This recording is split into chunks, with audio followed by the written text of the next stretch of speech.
సింహాద్రి అప్పన్న గిరి ప్రదక్షిణ కార్యక్రమం స్వామివారి హనుమంతుక ధర్మకర్త అశోక్ గజపతిరాజు కొబ్బరికాయ కొట్టి రథాన్ని అయితే ప్రారంభించారు. ఈ కార్యక్రమంలో ఎమ్మెల్యే, ప్రభుత్వ విప్ గణబాబు, అలాగే అశోక్ గజపతిరాజు, మొత్తం పండితులంతా వచ్చారు. అయితే మనం చూడొచ్చు ఇప్పుడు ఈ రథం మొత్తం అంతా బయలుదేరుతుంది. రథం బయలుదేరి ఈ 32 కిలోమీటర్లు పొడుగున అయితే ఈ రథం అయితే వెళ్తుంది. ఈ రథం ప్రారంభమైన దగ్గర నుంచి ఈ నడకయాత్ర అయితే ప్రారంభం అవుతుంది.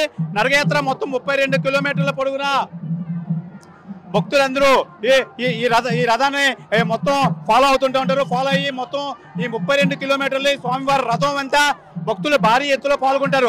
భారీ ఎత్తులో పాల్గొని స్వామివారిని కొలుస్తుంటూ ఉంటారు.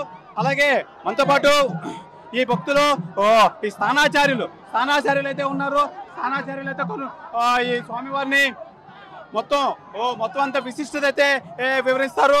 అలాగే మొత్తం భక్తులంతా వచ్చి ఈ స్వామివారిని ఈ రథం గుండా అయితే పయనిస్తుంటూ ఉంటారు. ఈ 32 కిలోమీటర్లు అయితే స్వామివారిని పయనిస్తుంటూ ఉంటారు. ప్రధానంగా మనం చూసుకోవచ్చు రథంలో స్వామివారు ఎంత అందంగా ఎంత బాగా ముస్తాబు చేశారో అయితే మనం చూడొచ్చు. మొత్తం అంతా ఇది 32 కిలోమీటర్లు అయితే వెళ్తుంటూ ఉంటారు. మనతో పాటు స్థానాచార్యులు ఉన్నారు. స్వామి, ఈ విశిష్టత, రథం విశిష్టత, ఎందుకు ఈ 32 కిలోమీటర్లు తిరుగుతారు? 32 కిలోమీటర్లు 32 నృసింహమూర్తులకి ప్రతిరూపంగా, దానికి ఉపలక్షకంగా ఈ ప్రదక్షిణం చేస్తాం. ప్రదక్షిణం అనేటువంటిది మనకి అనుచానమైన సంప్రదాయం. ఆత్మ ప్రదక్షిణ నమస్కారం చేయడం అనేటువంటిది, అలాగే ఆలయ ప్రదక్షిణ చేయడం, గోవుకు ప్రదక్షిణ చేయడం, మాతాపితరులకు ప్రదక్షిణ చేయడం అనేటువంటిది అనుచానమైనటువంటి సంప్రదాయం. పర్వతాలు కూడా భగవత్ స్వరూపాలు కనుక, చాలా పవిత్రమైనవి కనుక, భగవంతుడు అనేటువంటి వాడు పర్వతాల మీదే అధివసించి ఉంటాడు కనుక ఆ భగవత్ స్వరూపాలైనటువంటి పర్వతాన్ని పరిక్రమణం చేసినటువంటి మనకి చతుర్విధ పురుషార్థాలు లభిస్తాయి అని పురాణాలు చెప్తున్నాయి. అందుచేత ఈ ప్రదక్షిణం చేసి, ముఖ్యంగా సింహగిరి ప్రదక్షిణం వలన సత్సంతానార్థులైనటువంటి వాళ్ళు సత్సంతానాన్ని పొందుతారు. మీ ఈప్సితాల్ని ఈడేర్చమని స్వామిని ప్రార్థిస్తూ ప్రదక్షిణం చేయండి. 32 కిలోమీటర్ల మధ్య పుణ్యస్నానాలు ఆచరిస్తారు. ఎందుకు స్వామి? పుణ్యస్నానం చేయడం ఏంటంటే, మన సింహగిరి పర్వతం సముద్రాన్ని ఆనుకొని ఉంది. అందుచేత సముద్ర స్నానం ఎప్పుడు వట్టి రోజుల్లో సముద్రాన్ని ముట్టుకోకూడదు, పూర్ణిమ నాడు మాత్రమే ముట్టుకోవాలి. అంచేత పూర్ణిమ రోజు సముద్ర స్నానం చేయడం అనేటువంటిది చాలా పవిత్రమైనటువంటిది అన్నమాట. అంచేత ఈ ప్రదక్షిణం కూడా చతుర్దశి నాడు సాయంత్రం చేసి, పూర్ణిమ గడియలు ప్రవేశించిన తర్వాత సముద్రంలో స్నానం చేసి అప్పుడు ప్రదక్షిణం పూర్తి చేసుకొని స్వామిని దర్శించాలి. అంతే తప్ప ఎప్పుడు పడితే అప్పుడు ప్రదక్షిణం చేయకూడదు. అంచేత అందుకనే మనకి చతుర్దశి నాడు రాత్రి ప్రదక్షిణం చేయడం, పూర్ణిమ నాడు ఉదయం సముద్ర స్నానం చేసి రాత్రి సముద్రాన్ని ముట్టుకోకూడదు, తెల్లారిన తర్వాత సముద్ర స్నానం చేసి అప్పుడు స్వామి దర్శనం చేసుకోవడం అనేటువంటి సంప్రదాయం. 32 కిలోమీటర్లు ప్రయాణం చేయలేని వాళ్ళు, గిరి ప్రదక్షిణ చేయలేని వాళ్ళు రేపు స్వామివారి గుడిలో ప్రదక్షిణ అయితే కార్యక్రమం ఉంటుంది కదా, దానికోసం చేస్తారు. గుడి ప్రదక్షిణం చేయడం కూడా ఒక సంప్రదాయం.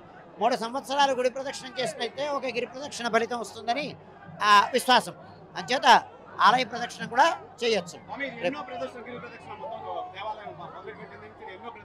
ఇది అది మనం చెప్పలేము, కానీ 1000 ఏళ్ల నాటి నుంచి ఈ గిరి ప్రదక్షిణ 12వ శతాబ్దం నాటికే ఈ గిరి ప్రదక్షిణ ఉన్నట్టుగా మనకి శాసనాలు చెప్తున్నాయి. ఇది ప్రధానంగా మనం చూసుకోవచ్చు. అయితే ఈ పుణ్య స్నానాలు ఆచరించడం ఎప్పుడు పడితే అప్పుడు ఆచరించడం కరెక్ట్ కాదు. అలాగే ప్రధానంగా మనం ఈ గిరి ప్రదక్షిణ సమయంలో ఈ పుణ్య స్నానాలు ఆచరిస్తే దాని పవిత్రత, ఆ పుణ్యం దొక్కుతుంది. అలాగే ఈ 32 కిలోమీటర్లు ప్రదక్షిణ చేయలేని వాళ్ళు రేపు తెల్లవారుజామునే స్వామి గుడి చుట్టూ తిరిగితే అంతటి పుణ్యం లభిస్తుంది. కావున గిరి ప్రదక్షిణ అనేది చాలా మహత్తరమైన కార్యక్రమం. ఇది ఎన్నో దశాబ్దాల నుంచి, ఏళ్ల నుంచి అయితే జరుగుతుందని చెప్పి ఈ సింహాచలం స్థానాచార్యులు అయితే మనకు తెలియజేస్తున్నారు. ఇది ఈ గిరి ప్రదక్షిణ మొత్తం అంతా ఈ 32 కిలోమీటర్లు ప్రారంభం అయ్యే కార్యక్రమం అయితే మొదలైంది. ఇది ఇక్కడ పరిస్థితి. కెమెరామెన్ మూర్తితో శివరామకృష్ణ, RTV విశాఖ సింహాచలం రథ ప్రదక్షిణ వద్ద నుంచి. తెలుగులో న్యూస్ కి ఫాస్టెస్ట్ యాప్ ఇప్పుడు టోటల్లీ న్యూ అవతార్లో. జస్ట్ 5 seconds లో కంప్లీట్ న్యూస్, సోషల్ మీడియాలో ట్రెండ్స్ కి one stop solution, live TV app, voice search option తో ఇప్పుడే డౌన్లోడ్ చేయండి లేదా అప్డేట్ అయిపోండి. యాప్ లింక్ డిస్క్రిప్షన్ లో ఉంది.